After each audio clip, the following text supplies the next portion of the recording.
Welcome to Thunder Bay Live. Today I have a very special guest, the Honorable Bill Morrow, who has just got a new ministry. Yeah. Bill, you went from Natural Resources and Forestry to Ministry of Municipal Affairs. And how do you feel about that? Well, I'm excited by it. I had a short run before the 2014 election in that ministry. After the election in 2014 was moved to Natural Resources and Forestry, which I absolutely loved and I will miss, but very excited to be taking on municipal affairs. Well, I know that the Ministry of Forestry is one of the toughest ministries there is. That's what I hear from a lot of other people. Yeah. But today we're here to talk about a very important issue that I think that most of Thunder Bay doesn't understand. And that is the latest announcement in funding from the Ministry of Health. Yeah.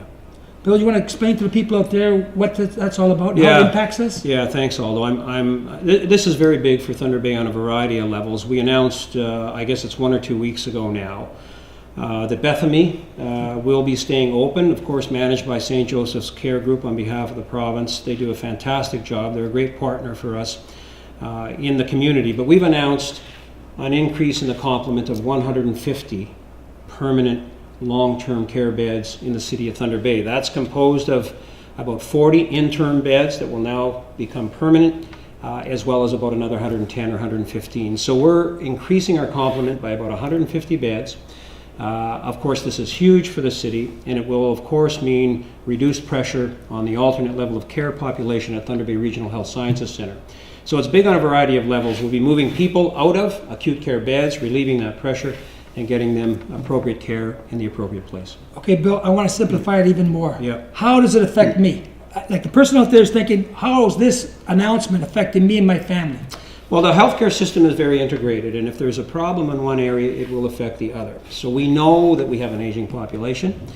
We know that we needed more long-term care capacity, alternate level of care capacity, not just long-term care, which includes supportive housing and community care. So this announcement will relieve pressure points in the community in a variety of ways. The biggest one, though, that I would restate would be the pressure on our hospital. Many people have been in an acute care bed who do not need an acute care bed. And so this increased capacity in the community will create room for many of those people who are now in an acute care bed.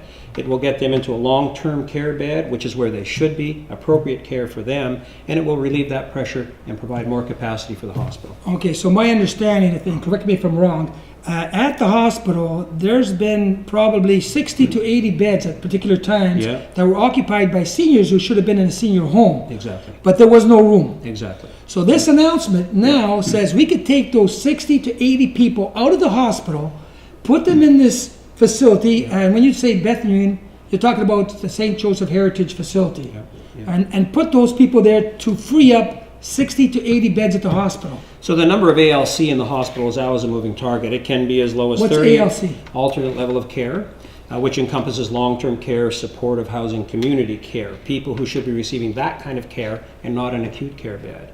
And so that number moves around. It's always different at the hospital, but can be very significant, as you've alluded to. You're absolutely right. So we will create that capacity in the hospital as these beds come online. I think they begin coming online closer to the end of this calendar year, but in near term, we're going to have that increased capacity. So it's a very, very big piece on a variety of levels. Okay, Bill, can you just tell us and remind us how much money that was? Well, the whole CEASE project, the Center for Excellence in Integrated Senior Services, is north of a $100 million project that our government's invested. And this began many years ago when the City of Thunder Bay decided they were not going to rebuild Grandview Lodge and Dawson Court.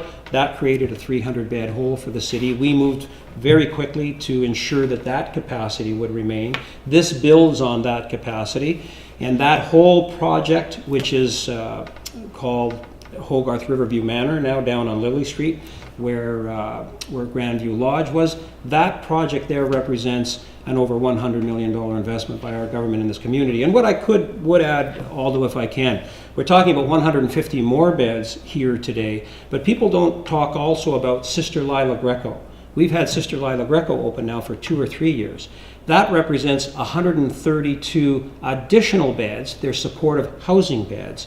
But if Sister Lila Greco and those 132 supportive housing unit beds were not there, those people also would be facing a healthcare pressure, and some of them might have been in the hospital as well. So when you put it all together, we're getting close to now 300 additional alternate level of care beds capacity in the city of Thunder Bay. This is a very, very big announcement. Well, I'm glad you straightened that out, Bill. And I just want to reiterate, can't speak English now, that a lot of people don't understand it. All they know is when they go to the hospital, and when they used to go to the hospital, that's going to change now.